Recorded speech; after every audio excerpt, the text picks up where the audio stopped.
much is this down to those soul-destroying things called dating apps? I think dating apps, like anything, it's a tool to be used. So if you don't know how to use it in a way that serves you, then it's going to use you, right? If you don't use it, it will use you. I think it gives the illusion of options for a lot of people. So they think, oh, I have so much access to all these great people, but actually a lot of the time they don't. It's just swiping away, and unless they match with you, they're not real options. Makes you feel like you're being proactive, I think. You're like, oh, I've done my swiping this afternoon. I've put my investment in there. Let's see where it goes. Yeah, it's definitely it's a definitely false sense of effort, I would say. And then even when people get matches, half the time those matches don't even amount to dates anyway, depending on so many things. Either maybe the girl doesn't message back or the guy doesn't message back. And if you're talking to 5, 6, 7 different people, it's like a part-time job, and then becomes exhausting. And then because of that, guys stick to dating apps because it removes the risk of rejection in person, and guys are terrified of being called a creep or sexually harassing someone. And I think for a lot of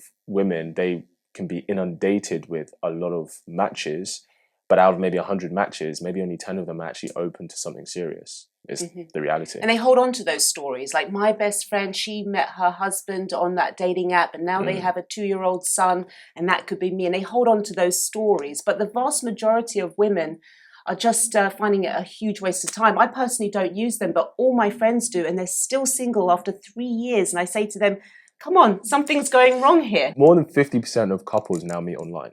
So more and more people are actually meeting online. Are they settling though? Just say, you know what, I've done the swiping now for 3 years. I'll just take that guy. I was going to go for Jude Law or Jude, I call it the Judes. Jude Law and Jude Bellingham. That's what they're looking for. They think, you know what, forget, I'm never going to have a Jude.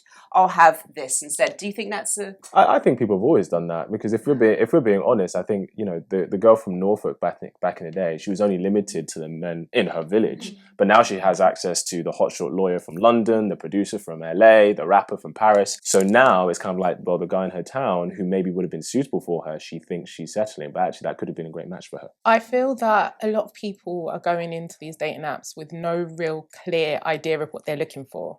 They're on these websites, they're looking for what they find physically attractive, maybe not something that's nourishing for the soul. There's this swiping sort of pandemic, which is literally your finger swiping from side to side, and that is all people are doing. They become addicted to the swipe. I feel there's just a lot of lost people online these days. There's a lot of broken people in these dating apps. A lot of broken people, a lot of people that maybe need...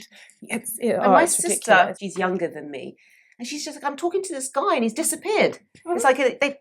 gone. Yeah. It's like, I didn't do anything wrong. I've looked at a text message. I try and because I'm a dating coach, I'm like, you've done literally nothing wrong here. I can't see any mistakes, because there's always a next one. There's always a next. So everyone becomes very replaceable in these apps.